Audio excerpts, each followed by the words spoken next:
Top 40 running backs for week 7. Starting up at the S tier, we have got Bijan Robinson, Jonathan Taylor, Devon Achane, and Christian McCaffrey. Tom, Christian McCaffrey is here in the S tier, but you've got him as your running back 6 this week. He's only buoyed up because I've got him as my running back 1 overall. What is there to hate about Christian McCaffrey? There's going to be a common theme in our rankings videos this week, and it's the same theme as last week. And I was right last week, and I'm going to stick to my guns on this one. People are not giving the Atlanta defense enough respect. Atlanta have been excellent all season. They've allowed the second fewest fantasy points to the running back position. They rank 20th against the run in run defense EPA, but they're just not giving up massive runs. It's more like they let players grind it out. We saw that with James Cook the other night. Like, he was averaging about 5 yards per carry. But they're just able to stifle things. They bend, they don't break. So I feel very good about that. I think that, yes, CMC is going to do enough through the receiving game to get home, and that's going to be the case pretty much every week. But I don't think that this is going to be the game where he turns around his poor rushing efficiency all of a sudden. Yeah, I mean, for me, I guess it's just a case of this is his best fantasy production since he's been in San Francisco. He's averaging 10 targets a game. Like, yes, perhaps that might adjust slightly with George Kittle coming back into the mix. What about in standard leagues? We're talking PPR, Tom. We don't lower ourselves to standard leagues. Come on, let's be real. Look, I think that just purely the volume, because I'm not expecting the wide receivers to come back healthy. Ricky Pearsall's still not practicing on Wednesday. I think there's going to be so much volume forced his way, particularly with Brock Purdy first game back from injury. I think he's going to want to get rid of the ball very quickly and not let that Atlanta pass rush get all over him. So, I mean, that's why I'm buoyant on McCaffrey. There's so little going on in the running game. Like, he averages 3.11 yards per carry at the minute. That's miserable. That's an offensive line stat, not a Christian McCaffrey stat. Like, the offensive line is abysmal. Trent Williams has taken a huge step back, and the rest of it is just guys now. Well, let's talk yards after contact per attempt then. Among 36 running backs with 50 or more attempts, he ranks 26. Like, that's, at a certain point, that's him. His explosive run rate is the lowest of any running back with at least one explosive run rate. Like, he ranks 33rd out of 33. So it's like, if you want to be considered a top running back, at a certain point, you need to add efficiency there, or you need to be scoring lots of touchdowns. And he's got 1 rushing touchdown this year. Like, I need a little bit more. Okay, so you reeled off all those stats about how awful he's doing. How's he doing in the most important one, which is fantasy points per game? Yeah, let me help you. He's first overall, averaging 24.7 points per game. Like, yes, the rushing is horrendous, but as I said, 10 targets per game. Like, that is elite level wide receiver volume. And in leagues where you're getting points per reception, which most of us play in, it's too good. His worst performance this year through 6 games is 22.7 points. Like, it's ridiculous. I get it's a tough matchup. I get the concerns, but having him outside any top 3 is mad to me, given that production so far this year. Well, they said I was mad for ranking Josh Allen as QB5 last week. Did he finish QB17? I feel like you're going to ride off that one for a while yet. Oh, yes. Moving into the A tier, we kick it off with Jahmyr Gibbs, Javonte Williams, Quinshon Judkins, Saquon Barkley, Rico Dowdle, and Josh Jacobs. Jahmyr Gibbs last week saw 75% of the backfield share in Detroit. Do you think that sort of volume could continue, or are you expecting to regress back and see David Montgomery involved a bit more? Well, Dan Campbell said on Tuesday that the Lions would like to get David Montgomery more carries, and Dan Campbell tends to be one of the most reliable head coaches in the league when it comes to coach speak like that. He said, his exact quote was, "I would like to balance the backfield out." And it makes sense because David Montgomery's actually been better in EPA per rush this year. Like, obviously, I don't expect Jahmyr Gibbs to go out and score 7 half PPR points again. Like, the last time he'd scored less than 10 was week 18 of 2023. Like, Jahmyr Gibbs has absolutely been incredibly reliable for a long time. I think he's a great player, but he is playing against the Bucks, and we know how good their run defense can be. It seems like the Lions, for some reason, at certain points, prefer David Montgomery in the receiving game as well. So if you're starting to lose a little bit of efficiency, and if you're not getting quite there in the receiving game, then yeah, you do start to tick down just slightly for me. Yeah, he's a player I've got in my home league, and I have to say, like, I can't do anything with him because you can't trade him. Obviously, you're not benching him, but he just doesn't feel like he's putting up what you've drafted him as. So yeah, he's a bit frustrating at the moment. One player that's not frustrating though, and is just producing week in, week out, Javonte Williams. Feel like we never touch on him, talk about him, Tom. He's up as our running back 6 overall here. Both got him ranked 7th. Why are we so excited about Javonte Williams this week? Well, yeah, I mean, Javonte, he's on pace for just under 1,600 total yards and 17 touchdowns. So at a certain point, we kind of have to give him his flowers and start talking about him a little bit more. The Cowboys, I did not expect them to have a good run game this year. I definitely didn't expect it to come from Javonte, who has looked completely washed for the best part of the last 2 years. The Commanders, this is a game where there's a lot on the table defensively being given up. It's got a 54.5 over-under. And part of that maybe is expecting CeeDee Lamb to come back and to help the Cowboys be even more, just putting more points on the board. But like, you go through the list, and the Commanders allow the 9th most points to the quarterback position, the 13th most to the running back, the 10th most to wide receivers, 21st to tight ends. And it's very much the same, but better on the Dallas side. Like, neither of these teams are doing a great job of defending right now. We saw DeAndre Swift absolutely gash the Commanders last week, and I think that Javonte Williams will have a very nice night because Jaden Blue is not stealing touches away from him.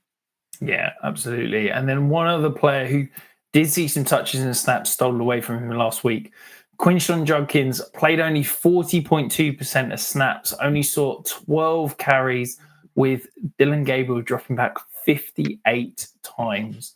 Tom, you are not nervous this week. You've got Quinshon Judkins ranked as your running back 5 overall. Are you expecting the Browns to get back to what they were the few previous weeks and force feed the ball into Judkins?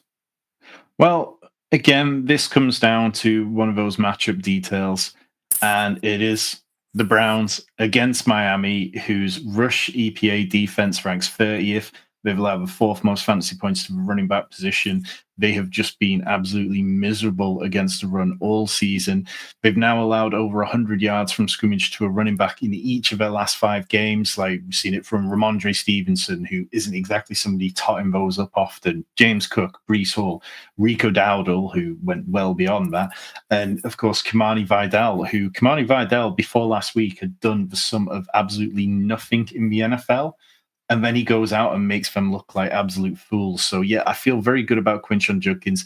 Yes, he didn't necessarily see ideal volume last week, but he had a 71% running back opportunity share against the Steelers. So even though it dipped since his week 2 debut, he did see a reasonable amount still. And against a very poor team, we can live with that this week. Yeah, and then before we move into our beat here, if you are finding this for the first time, it costs nothing, it helps us out massively, and it will help you out dropping good quality fantasy content into your feed. Hit that subscribe button down below. You will not regret it. Heading up the beat here, we have got Jacory Croskey-Merritt, followed by Kyren Williams, Rashad White, Ashton Genty, and Breece Hall. Tom, Jacory Croskey-Merritt felt like he started to earn more of a backfield share in Washington last week. We saw Chris Rodriguez essentially benched, only saw the field for 1 snap. Jacory Croskey-Merritt saw 66% of snaps and 90% of running back rushes. Do you feel like this is his backfield now, or do you feel like it'll still be split work? Yeah, you mentioned it, 90% last week, and that number has grown for the last 5 weeks or so. From week 2, when Austin Eckler was injured, he was at a 33% rate, climbed to 34, 43, 70, and 90. And the big difference was, like, the Commanders were being very hesitant to put him in on the first couple of drives of the game, and that just kind of disappeared. It was like, right, this is JCM's backfield, and we're going to lean into it against the Bears, who aren't a good run defense. And then, of course, now we get another poor run defense in Dallas, who I just mentioned before, have allowed the 5th most running back fantasy points.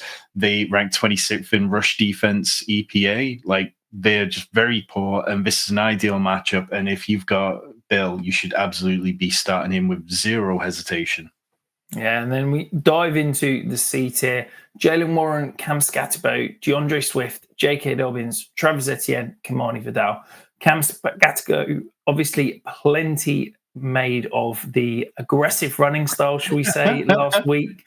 Obviously got 3 touchdowns as well, but still languishing in our C tier. Do you think we could be made to regret this one? He's going to outproduce it this week. Well, yeah, I mean, the Giants are on the road against Denver. Obviously, last week was fantastic, but going on the road to Denver is no easy place to go. The Broncos haven't given much up to the running back position all year. They've allowed the 7th fewest fantasy points for the position. We're a top 12 run defense in EPA allowed.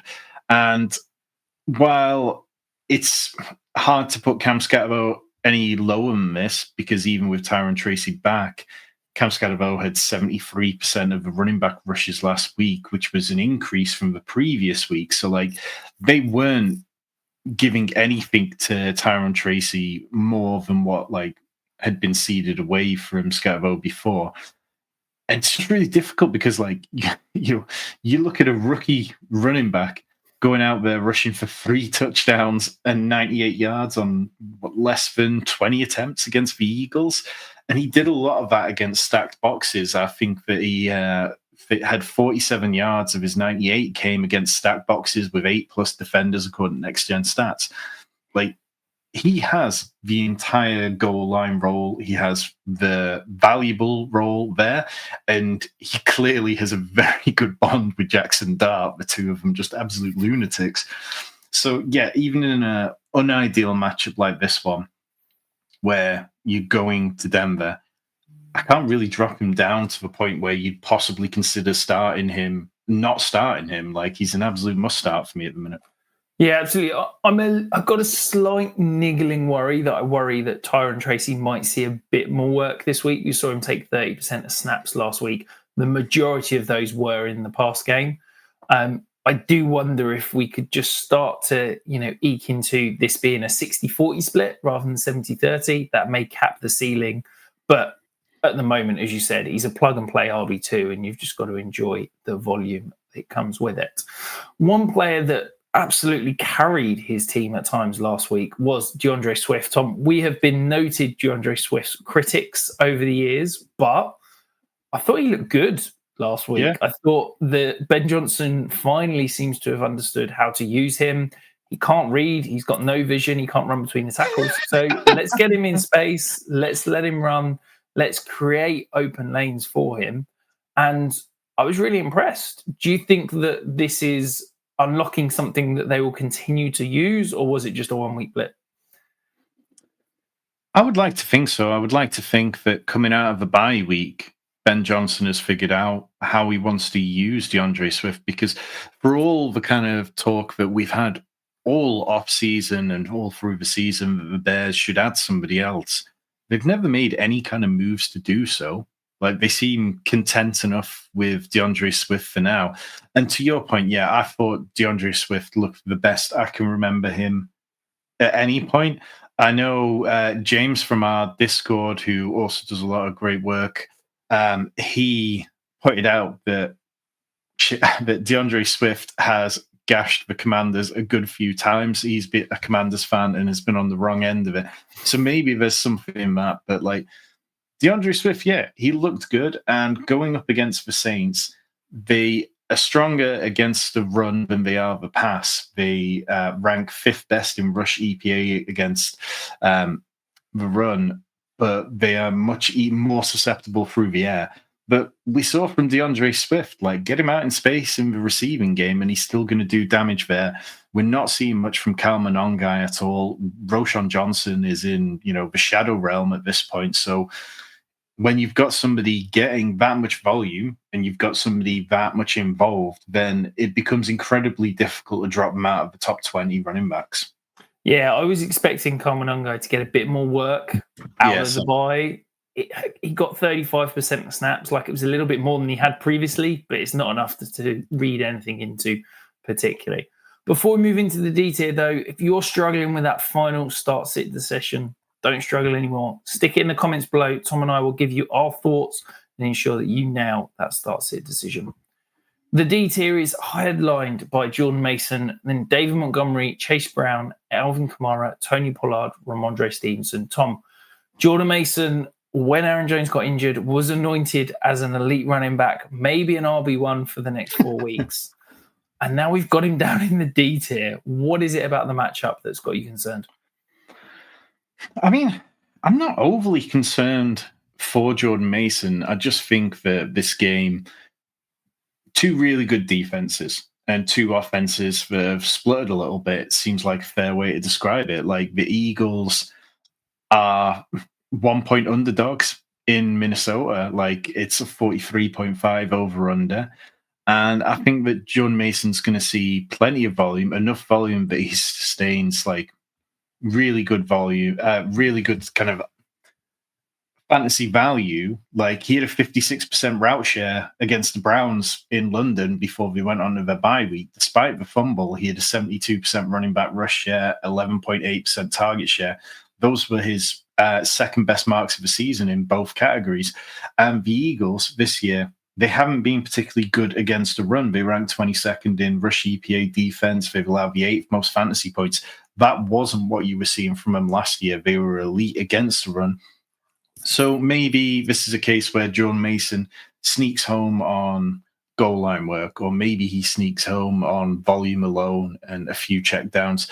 It'd be a lot easier to say kind of what we thought Jordan Mason's like day might look like if we knew which Vikings quarterback was starting. But sitting here on Wednesday and recording this, I feel comfortable enough that Jordan Mason is going to be a fringe RB2 for me in some leagues where I've lost Ravens or Bills players. And if not, then he'll probably be a flex consideration. Yeah, you know, hopefully you're in a better position and you can have him as a flex rather than RB2, but I think he's still going to end up as a top 24 back for sure. In the E tier, we have got Trevion Henderson, Kenneth Walker, Woody Marks, Zonovan Knight, and Kenneth Gainwell. Tom, what a difference 2 weeks makes. We were having this conversation 2 weeks ago. I anointed Woody Marks the breakout star. He then had a bad performance, goes into the bye week, and everybody's completely forgotten about him. Are we, you know, post-bye rookie bump for Woody Marks, or do you think this is going to be a split backfield and there's not much upside there? Well, the Texans game before the bye week came against the Ravens at their most banged up. You know, they were missing a numerous amounts of starters who didn't play that game, who then did come back and played against the Rams, where that defense looked significantly better. And part of me has bought into the narrative that the Texans really wanted to lay the wood on the Ravens because of the way the Ravens laid the wood on them back on Christmas Day, I think it was last year. And CJ Stroud talked about it in his press conference afterwards that they really wanted to score as many points as they could. And I think they just looked at Nick Chubb on that day, a guy who has experience playing AFC North football, and wanted to lean into him. So, I mean, even with all that, Woody Marks did play 3 more snaps than Nick Chubb. You know, that was down from week 4 where he played 10 more. But we always know that Woody Marks is going to be most useful in the passing game, most useful in neutral scripts or play from behind. And going up against the Seahawks, who have been excellent this year, I think that we're much more likely to kind of see that, particularly with the Texans going on the road.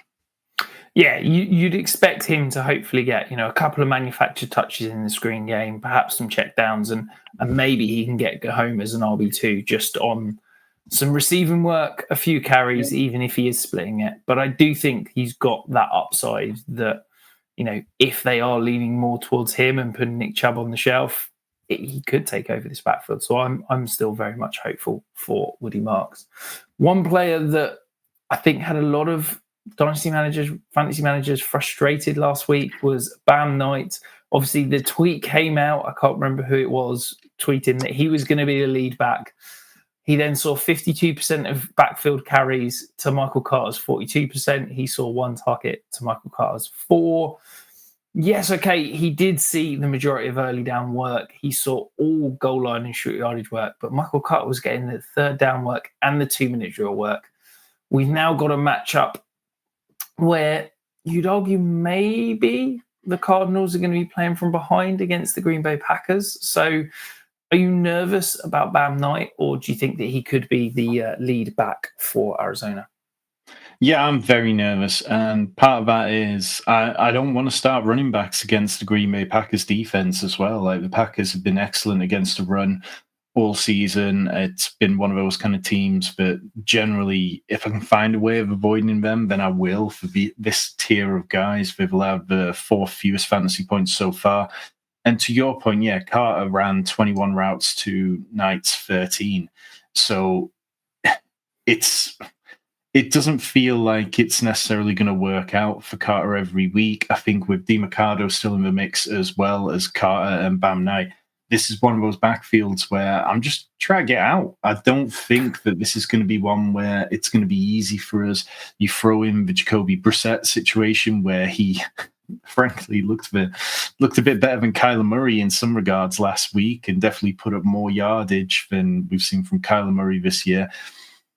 What's it going to look like? How's the offense going to work? If Marvin Harrison misses out, does that make things more difficult as well?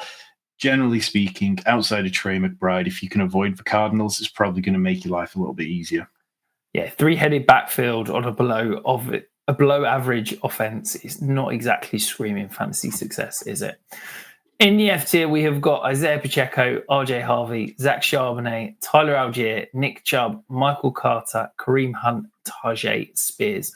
Tom, this Kansas City Chiefs backfield has been painful all season. We've seen Pacheco and Kareem Hunt splitting work, with Kareem Hunt getting the goal line touches. But last week it shifted slightly. Isaiah Pacheco saw 76% of snaps, 66% of backfield carries, and 75% of routes run.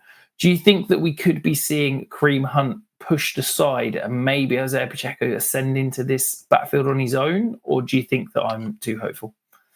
Well, maybe, but what did it count for? I mean, you reeled off a lot of excellent stats there, but he got 6.1 PPR points. Yeah.